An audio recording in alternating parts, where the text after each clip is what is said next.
السلام علیکم اسٹوڈنٹس. کل ہم نے نظریے کی بات کی، یعنی آئیڈیالوجی کی بات کی. آج ہم دیکھیں گے کہ جو آئیڈیالوجی آف پاکستان تھی، جو نظریہ پاکستان تھا، اس کے ماخذ کیا تھے، اس کے سورسز کیا تھے، کیا وجہ تھی کہ پاکستان کا نظریہ بنا. اس کے ڈفرینٹ سورسز ہیں، ڈفرینٹ ماخذ ہیں، ڈفرینٹ اسباب اور وجوہات ہیں. اس میں مذہب کا مشترک ہونا، کامن ہونا، کامن ریلیجن ایک وجہ ہے. اس کی دوسری وجہ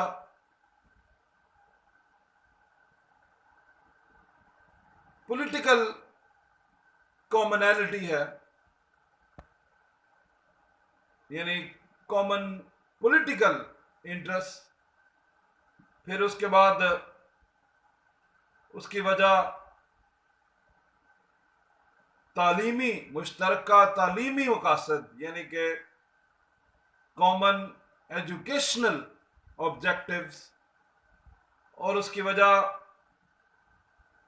جو چوتھی ہے وہ کامن اکنامیکل آبجیکٹیو تھے، کامن یعنی مشترکہ معاشی مقاصد. اور پانچویں وجہ اس کی کامن کلچرل آبجیکٹیوز، یعنی ثقافتی مقاصد، مشترکہ ثقافتی مقاصد. اب ہم ایک ایک کر کے ان کو ڈسکس کرتے ہیں. پہلا ہے مشترکہ مذہبی مقاصد، کامن ریلیجنز. اصل میں مسلمان جو تھے ان سب کا مذہب ایک ہی تھا، اسلام. ہندو جو تھے ان کا مذہب، ہندوؤں کا مذہب اسلام نہیں تھا. اب اصل میں ہندو یہ چاہتے تھے کہ جو مسلمان ہیں وہ بھی اسلام چھوڑ دیں، خدا نخواستہ. اور باقاعدہ اس کے لیے مختلف تحریکیں انہوں نے شروع کی، کوششیں شروع کی. ان میں دو بڑی مشہور تحریکیں تھیں ہندوؤں کی. ایک آریہ سماج اور ایک برہمو سماج. جو آریہ سماج تحریک انہوں نے شروع کی وہ غیر مسلموں کو، اور اسپیشلی وہ مسلمانوں کو غیر مسلم بنانا چاہتے، اسپیشلی ہندو بنانا چاہتے. اس کے لیے انہوں نے شدھی کی تحریک شروع کی. شدھی کا مطلب تھا پاک کرنا. وہ کہتے تھے کہ مسلمان ناپاک ہیں اور ان کو پاک کریں، ان کو ہندو بنائیں. تو ایک برہمو سماج کی تحریک تھی جس کا بانی بہت زیادہ مسلمانوں کے خلاف تقریریں کرتا تھا. آج بھی، اس وقت بھی ہندوستان میں جو مودی کی حکومت ہے وہ بھی ایک تحریک آر ایس ایس کے تحت چل رہی ہے. اس کا مقصد بھی مسلمانوں کو ہندو بنانا ہے. یہ آج کے دور میں آپ دیکھ سکتے ہیں. تو اسی طرح سے اس وقت ہوا. ان ہندوؤں نے مسلمانوں کو ہندو بنانے کی کوشش کی. اب جو مسلمان تھے ان کا ایک کامن ریلیجن اسلام تھا. سارے مسلمان یہ سوچنے پہ مجبور ہو گئے کہ اگر انگریز چلا جاتا ہے، اور انگریزوں کی حکومت تھی جس وقت یہ سارا سلسلہ شروع ہوا، اور یہ پتہ لگنا شروع ہو گیا تھا دوسری جنگ عظیم کے بعد کہ انگریزوں نے اب ہندوستان چھوڑ دینا. تو مسلمان سوچنے لگے کہ جب انگریز جائیں گے تو یہ تو زیادہ آزاد ہو جائیں گے ہندو، اور پھر زیادہ سے زیادہ مسلمانوں کو ہندو بنانے کی کوشش کریں گے. 1939 کے بعد کچھ سال ہندوؤں کی حکومت بھی رہی، جس میں انہوں نے اس کوشش کو بہت تیز کیا، اور مسلمانوں کو یہ خیال آنا شروع ہو گیا کہ اب انہیں علیحدہ وطن لینا چاہیے جہاں پہ ان کا ایک ہی مذہب ہو اور دوسرا مذہب مداخلت نہ کرے۔ تو یہ تھا ایک مشترکہ مذہب کا ماخذ۔ مشترکہ مینس کامن، سب کا، سب مسلمانوں کا۔ اگلا جو آبجیکٹو ہے وہ ہے کامن پولیٹیکل آبجیکٹو، یعنی مشترکہ سیاسی مقاصد۔ تو مشترکہ سیاسی مقاصد میں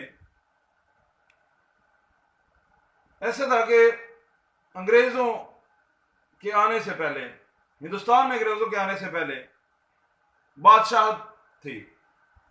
ہندوستان میں بادشاہ ہوتے تھے، اورنگزیب بادشاہ، اکبر بادشاہ، جہانگیر بادشاہ، آپ لوگوں نے یہ نام سنے ہوں گے،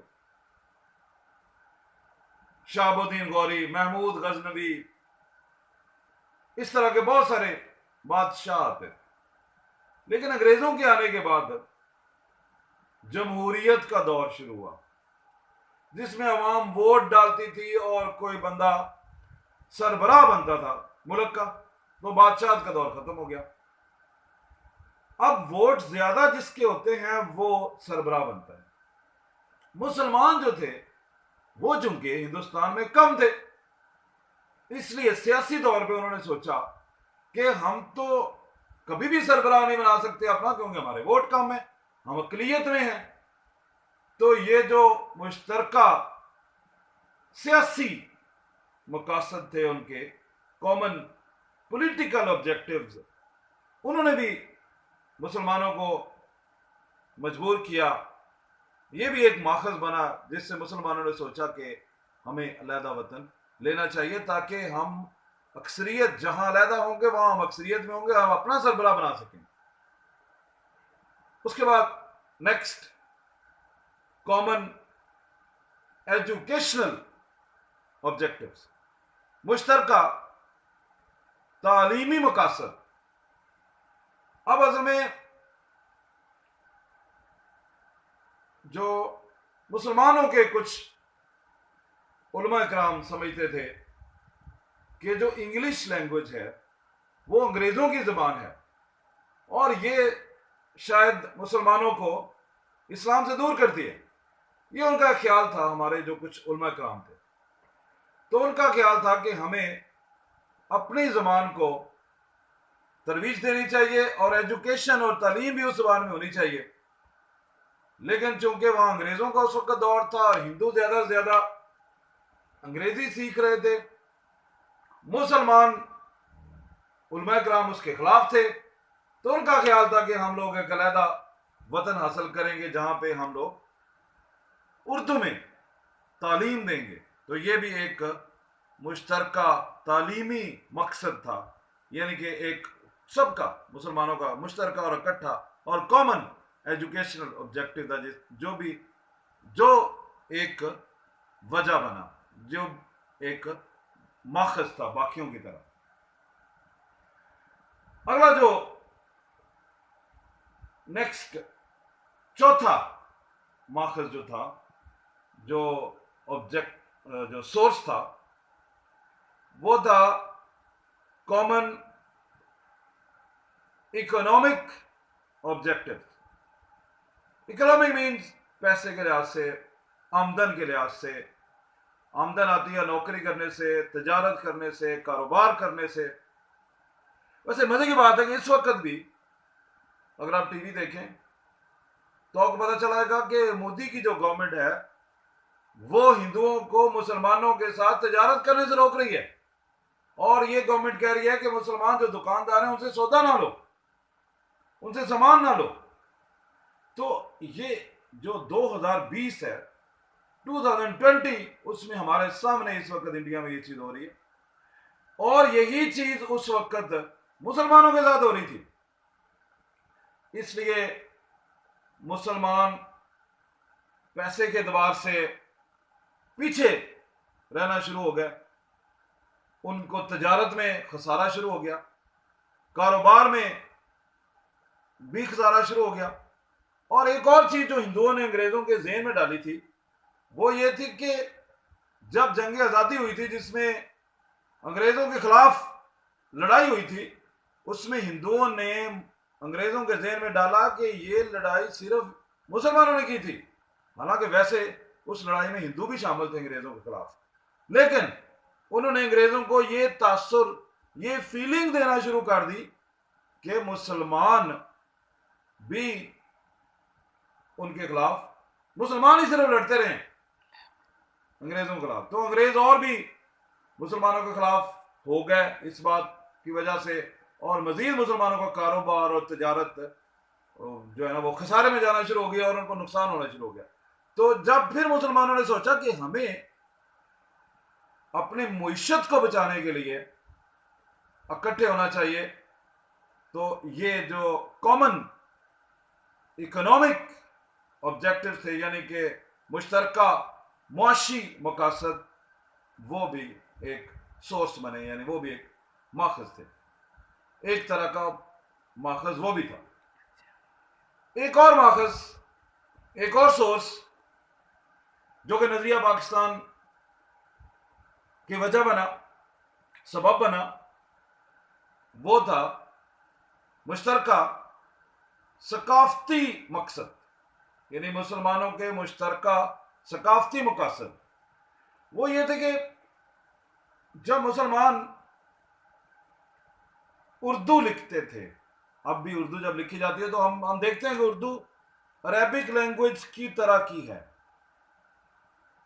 مسلمان جو تھے وہ اردو لکھتے تھے، اردو جانتے تھے، اردو بولتے تھے، بہت سارے اردو کے شعراء ان کے نام ہیں، مرزا غالب ہو گیا، داغ دہلوی ہو گیا، حیدر علی آتش ہو گیا، تو یہ مسلمانوں کے بڑے مشہور شعراء گزرے ہیں، بڑے مشہور ادیب تھے، بڑے مشہور مفکر، بڑے مشہور ادیب اردو کے تھے۔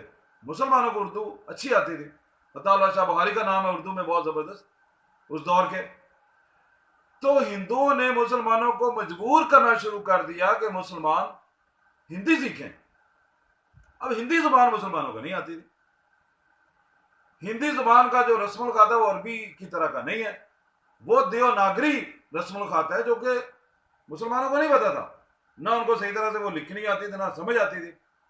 تو مسلمانوں نے سوچا کہ اگر ہم اس طرح سے رہے اور ہمیں مجبور کیا گیا ہندی سیکھنے کے لیے اور ہندی لکھنے کے لیے، تو پھر تو ہمارے لیے بہت زیادہ مشکل ہو جائے گی۔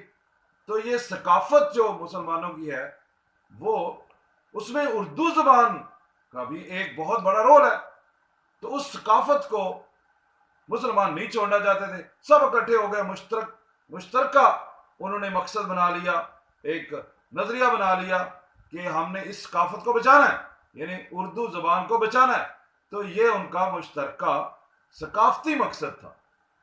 تو یہ بچوں پھر جو ہے نا آج ہم نے ڈسکس کیے ہیں different sources of ideology of Pakistan. Thank you very much.